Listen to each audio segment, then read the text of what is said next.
নমস্কার, আমি রাজীব চক্রবর্তী। আপনারা দেখছেন আপনাদের চ্যানেল অ্যাস্ট্রো রাজীব। এটি মাসিক রাশিফল জুলাই মাস 2025 কেমন যেতে পারে তাই নিয়ে থাকছে আলোচনা। আজকের আলোচ্য রাশি এবং লগ্নটি হচ্ছে ধনু। ধনু রাশির জাতক বা ধনু লগ্নের জাতক তারা কেমন ফল পেতে পারেন জুলাই মাসে। প্রথম কথাই বলে দেই, ধনু হচ্ছে, আপনারা জানেন, বৃহস্পতির জাতক। কারণ ধনুর মালিক হচ্ছে দেবগুরু বৃহস্পতি। এই দেবগুরু বৃহস্পতি একদম আপনাদের সমসপ্তমে মিথুনের ঘরে অর্থাৎ বুধের ঘরে আদ্রা নক্ষত্রে রবির সঙ্গে, মানে আপনাদের ভাগ্যপতির সঙ্গে অবস্থান করছে। খুব ভালো অবস্থান। আবার এই যে পরিস্থিতি, তাতে বলবো যে অবস্থানটা কিন্তু তেমন শক্তিশালী নয়। কেন বলি? প্রথমত, আদ্রা নক্ষত্রে বৃহস্পতি যখন থাকেন তখন দেখবেন, এবং মিথুনের ঘরে, মিথুন হচ্ছে বুধের ঘর, বুধের ঘরে বৃহস্পতি ততখানি ফল দিতে কিন্তু পারেন না, বা ততখানি পাওয়ারফুল থাকেন না। সঙ্গে যেহেতু রবি রয়েছে, কার্যত একটু দগ্ধ অবস্থায় তিনি আছেন। তো যেহেতু তিনি বৃহৎ তেজা বৃহস্পতি, বৃহস্পতি তো বৃহস্পতিই হন, এবং সরাসরি যখন তার দৃষ্টি রাশি এবং লগ্নে রয়েছে, তখন দেখবেন দৈব আশীর্বাদ বা দৈব কৃপায় অনেক বিপদ আপদ থেকে আপনারা রেহাই পেয়ে যাবেন। যে কথা বলছিলাম, যখন আদ্রা নক্ষত্রে মিথুনে দেবগুরু বৃহস্পতি থাকেন, তখন দেখবেন মানুষের মধ্যে জ্ঞান, বিবেক, বুদ্ধি এগুলো যেন বিনষ্ট হয়। এটা একটা যেমন ব্যাপার, ঠিক তেমনি সিংহের ঘরে মঙ্গল এবং কেতু যুক্ত হয়ে আছে। অনেকে এটাকে উল্লেখ করতে চান না, এই যোগটাকে আমি বলে দিই, এটাকে পিশাচ যোগ বলে, এবং সেখানে রাহুর দৃষ্টি রয়েছে। সেই জন্যই দেখবেন সমাজে এমন কিছু ঘটনা ঘটবে যেগুলো সুস্থ মানসিকতায় কিন্তু ঘটানো সম্ভব নয়। আরও কি ঘটতে পারে? ঘটতে পারে নানা রকম ভূমিধস, বিভিন্ন ক্ষেত্রে যুদ্ধবিগ্রহ, কোনো জায়গায় অগ্নিকাণ্ড, কোনো জলক্ষেত্রে জলস্ফীতি, ভূমিকম্প, বা আগ্নেয়গিরির উদ্গীরণ। এই সময় দেখবেন পৃথিবীর বিভিন্ন এলাকায় হিট টেম্পারেচারটা কিন্তু বেড়ে যাচ্ছে বা বেড়ে গেছে। এর কতগুলো কারণ আছে। তো যাই হোক, এইসব প্রসঙ্গ তো অন্য প্রসঙ্গ, এক কথা বলতে অন্য কথায় চলে এলাম। তো আরেকটা কথা বলে দেই, যারা আজকে প্রথম দেখছেন তাদের বলবো চ্যানেলটি সাবস্ক্রাইব করে নিতে, কারণ প্রত্যেক মুহূর্তে আপডেট পেতে চ্যানেলটি কিন্তু সাবস্ক্রাইব করে নেওয়া প্রয়োজন। ফোন নাম্বার, হোয়াটসঅ্যাপ নাম্বার থাকলেও চাইলে যোগাযোগ করতে পারেন। তো ধনুর যেটা মূল ব্যাপার, সেটা হচ্ছে শরীর স্বাস্থ্য মোটামুটি ধনুর ক্ষেত্রে সুস্থ থাকবে, ভালো থাকবে আশা করা যাচ্ছে। বাবা মায়ের হেলথের দিকে একটু নজর দেওয়ার প্রয়োজন থাকছে। যারা গর্ভবতী মায়েরা রয়েছেন তাদের বলবো একটু সাবধানে চলাফেরা করতে হবে। চলাফেরার ক্ষেত্রে অত্যন্ত সাবধানে করতে হবে, বিশেষত বাথরুম বা যেখানে পিচ্ছিল এলাকা, এই সমস্ত জলজ ক্ষেত্রে বা পিচ্ছিল জায়গায় অত্যন্ত সতর্কতার সঙ্গে চলাফেরা করতে হবে। সিঁড়ি ভাঙার ক্ষেত্রেও কিন্তু সতর্কতার প্রয়োজন থাকছে। এই সময় বাচ্চাদের মতিগতি, মানে বাড়ির যে খুদেরা আছে তাদের বা সন্তানের মতিগতি দিকে একটু নজর দিন। তাদের কিছু কিছু আচরণ যেটা হয়তো তাদের কাছে প্রত্যাশিত নয়, এমন আচরণ তারা করে ফেলতে পারে। Be careful. তো বাবা মায়ের শরীর স্বাস্থ্যের কথা বললাম। তাদের মধ্যে, মনের মধ্যে একটা কিন্তু টেনশন, অ্যাংজাইটির ভাব ক্রিয়েট হতে পারে। ধনুর মন বা মানসিকতা, শরীর স্বাস্থ্য ঠিক থাকছে, এই নিয়ে অত চিন্তার কারণ নেই, কিন্তু মন মানসিকতা, এটা ট্রেস একটা জ্বালা, কিছুতেই শান্তি না পাওয়া, সেটা কিন্তু অনুভূত হবে বা ইতিমধ্যে অনুভূত হতে শুরু করেছে। বিভিন্ন ক্ষেত্র, পারিপার্শ্বিক বিভিন্ন ক্ষেত্র এমন একটা অবস্থা তৈরি হবে যেটাতে খুব স্বস্তিদায়ক নয়। এই সময় আইন আদালত, কোর্ট কাছারি থেকে একটু সাবধান থাকতে হবে। যদিও দেবগুরু বৃহস্পতি এবং রবির দৃষ্টি 15ই জুলাই পর্যন্ত আপনাদের রাশি তথা লগ্নে পড়ছে, এই 15ই জুলাই পর্যন্ত তেমন ভয়ের কোনো কারণ নেই। তারপরে কি কোনো ভয়ের কারণ আছে? না।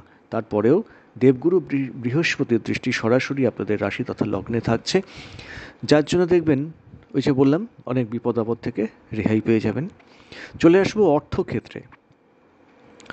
দেখুন, ধনপতি শনিদেব তিনি তৃতীয় অবস্থান করছেন, তার উপরে মঙ্গল অর্থাৎ আপনাদের দ্বাদশপতির দৃষ্টি সেটা পড়ছে, এবং দ্বাদশ ক্ষেত্রে মঙ্গলের দৃষ্টি পড়ছে। এই কারণে ধনুর অনেক জাতক জাতিকার দেখবেন হাতটা একটু ড্রাই। অনেক ক্ষেত্রে, আনএক্সপেক্টেড ক্ষেত্রে টাকা পয়সা কিন্তু বেরিয়ে যাচ্ছে, হাতে সেইভাবে টাকা পয়সা থাকছে না বা আপনারা রাখতে পারছেন না। এটা যে আপনাদের খুব দোষ সেটা নয়। আবার দেখুন, ধনপতির দ্বিতীয় ক্ষেত্রে রাহুর অবস্থান এবং মঙ্গলের দৃষ্টি, সামগ্রিকভাবেই কিন্তু ধনক্ষেত্রটা একটু ডিস্টার্ব হয়ে আছে। তো টাকা পয়সা আসে কোথা থেকে? নয় চাকরি, নয় ব্যবসা, নয় সেলফ প্রফেশন। ব্যবসা ক্ষেত্র মোটামুটি শুভ আশা করা যাচ্ছে। ব্যবসা ক্ষেত্রে গ্রোথ আসবে, কিন্তু কখনোই খুব বেশি ধার যেমন দেবেন না, তেমন পার্টনারশিপ ব্যবসার ক্ষেত্রে সতর্কতার প্রয়োজন থাকছে, কারণ রাহু দৃষ্টি বৃহস্পতির উপরে থাকছে, ফলে পার্টনারশিপ ব্যবসায় নজর দেওয়ার প্রয়োজন থাকছে। কর্মক্ষেত্রে কোনো মহিলা থেকে শত্রুতা হওয়ার সম্ভাবনা আছে। শত্রুতা থাকবে, কিন্তু আলটিমেট শত্রুরা কিছু করতে পারবে না। শত্রুরা কিছু করতে পারবে না। চাকরি কি চলে যাবে? আপনি না ছাড়লে চাকরি চলে যাওয়ারও কোনো অবকাশ নেই। যারা নতুন চাকরি খুঁজছেন, কর্মপ্রার্থী, তারা কিন্তু এই মাসে কর্ম পেতে পারেন, কর্মযোগ তাদের ক্ষেত্রে সূচিত হতে পারে। এই মাসে অষ্টমে রয়েছে বুধ। অষ্টমে যখন বুধ অবস্থান করেন তখন জীবনের একটা টার্নিং পয়েন্ট কিন্তু ঘটিয়ে দেন অনেক ক্ষেত্রেই তিনি। এই সময় অনেক ধনু জীবনের কিছু টার্নিং পয়েন্টের মুখোমুখি এসে দাঁড়াবেন।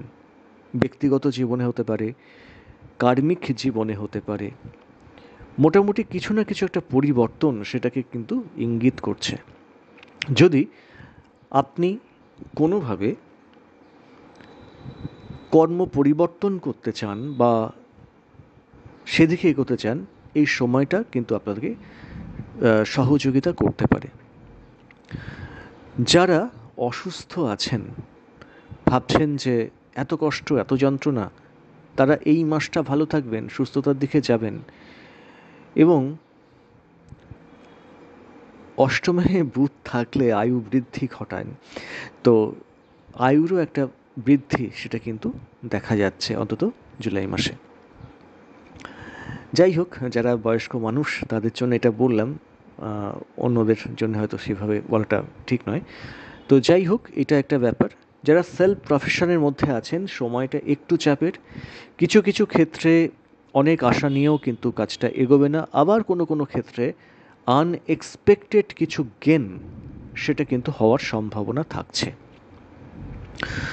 চলে আসবো সম্পর্ক ক্ষেত্র। সম্পর্ক অনেক ধনুরাশির ঠিকঠাক নেই। অনেক ধনুরাশির ইতিমধ্যে সম্পর্ক বিগড়ে গেছে বা ভেঙে গেছে। মোটামুটিভাবে আত্মীয় স্বজনদের সঙ্গেও কিন্তু সময়টা খুব ভালো যাচ্ছে না। যারা রক্তের সম্পর্ক, আত্মীয়, ধরুন বাবার কথা ছাড়ুন, কাকা, জ্যাঠা, মামা বা পারিবারিক যে ক্ষেত্রগুলো হয় না, বিভিন্ন যে সম্পর্কের মধ্যে আমরা থাকি, সেই সম্পর্কের থেকে নানা রকম শত্রুতা বা উচপিচে এইটা কিন্তু হওয়ার প্রভূত সম্ভাবনা থাকছে। মাথাটা ঠান্ডা রাখার কথা বলবো ধনুকে, কারণ সময়টা, হ্যাঁ, দেবগুরু বৃহস্পতির আশীর্বাদ আছে, অনেক বিপদ থেকে আপনি ব্যক্তিগতভাবে রেহাই পেয়ে যাবেন, সেটা নিয়ে কোনো চিন্তা নেই। কিন্তু সময়টা যখন একটু বিপরীত ধর্মী, তো সেক্ষেত্রে একটু তো সাবধানতার সঙ্গে এগোনোই ভালো, তাই না? মন মানসিকতা যেহেতু অস্থির, মন মানসিকতা যেহেতু গরম, উত্তপ্ত এবং ডিস্ট্রাকশন হয়ে যাচ্ছে মনের, পড়তে বসছেন মন অন্যদিকে চলে যাচ্ছে। বিদ্যাক্ষেত্র, নিম্নবিদ্যা খুব একটা কিন্তু ভালো দেখাচ্ছে না। উচ্চবিদ্যা সেক্ষেত্রেও কিন্তু একটু ঘেঁটে আছে। মানে মোটামুটি জুলাই মাসটা একটু কিন্তু শিক্ষাক্ষেত্রের পক্ষে খুব ভালো কিন্তু নেই। যারা গবেষণাধর্মী কাজের সঙ্গে জড়িত, তারা আপনাদের থেকে বয়সে ছোট বা এই রকম কোনো সহযোগী বা কারোর কাছ থেকে কিন্তু উপকার পেতে পারেন, সে সম্ভাবনা আছে। এবং কিছুটা গতি আপনাদের গবেষণার ক্ষেত্রে আসতে পারে। প্রতিবন্ধকতা আছে, কিন্তু তার মধ্যেও একটা চেঞ্জ বা একটা গতির আপনারা হয়তো লক্ষ্য করতে পারবেন। তাহলে কি কি হলো? স্বাস্থ্য হলো, অর্থ হলো, সম্পর্কটা সম্পূর্ণ করে দিই। যেহেতু 15 তারিখ পর্যন্ত সপ্তমে রবি অবস্থান করছেন বৃহস্পতির সঙ্গে, দাম্পত্য ক্ষেত্রে, ইগো রিলেটেড ক্ষেত্রে কোনো সমস্যা আসতে পারে। সম্পর্ক ভেঙে যাওয়ার মতো কিন্তু কোনো ক্ষেত্র নেই।